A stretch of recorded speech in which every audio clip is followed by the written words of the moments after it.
My name is Isaac Song. I'm a senior majoring in molecular biology and biochemistry, and the name of my research project is investigating the mechanism of action of the caspase SED3 in neuronal regeneration in a C. elegans model.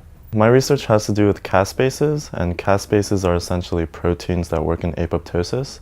So when it's time for a cell to die, they go through this caspase pathway where they induce apoptosis. So without caspases, you can't induce apoptosis in the worm. So a few years ago, my lab discovered that caspases are actually necessary to promote neuronal regeneration, which is really strange and interesting because we know that caspases are used for apoptosis, and it's well established, and everyone in the literature knows that caspases are used in apoptosis. But it's not really well known what their function is for neuronal regeneration. So a lot of my work the past 2 or 3 years has been looking into why that's the case.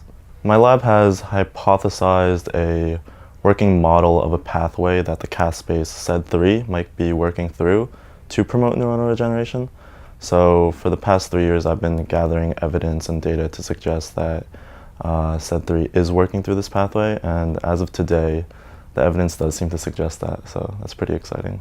This research is important because the pathway that we're studying, all the proteins in that pathway are well conserved and have human homologs. So by studying neuronal regeneration in this pathway and understanding how neuronal regeneration works in worms, that gives us insight into how neuronal regeneration might be working in humans as well. Whenever neuronal injury occurs in humans, so things like spinal cord injury or traumatic brain injury, stroke or anything like that results in neuronal injury, neurons of the human central nervous system don't regenerate well after those injuries, and there aren't really a lot of therapies to address those injuries.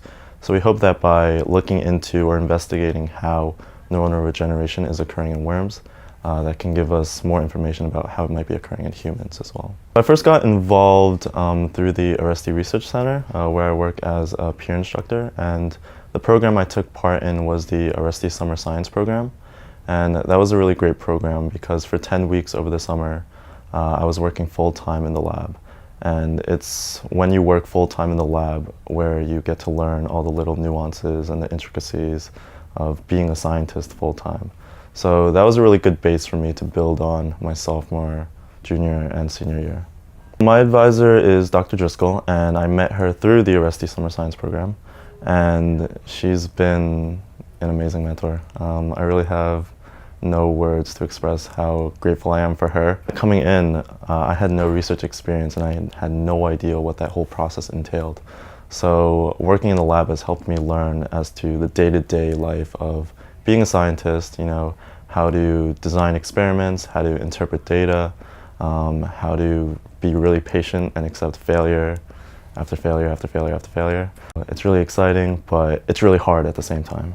And there are a lot of roadblocks or obstacles. And as soon as I hit those roadblocks, a lot of times, more often than not, a lot of undergrads get frustrated or discouraged and then quit the lab, which I think is a real shame.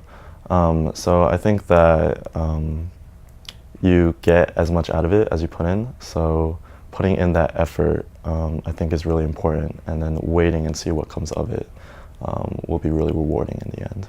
While a lot of the research opportunities at Rutgers are in STEM, there are so many other research opportunities just because Rutgers is so big. There are research projects in like philosophy, English, education, business, and the list goes on. So there's really a project for everybody. It's not just, the hard sciences. You can kind of search through your department for research opportunities on your own, or you can do an independent project with a professor you might have had a class with.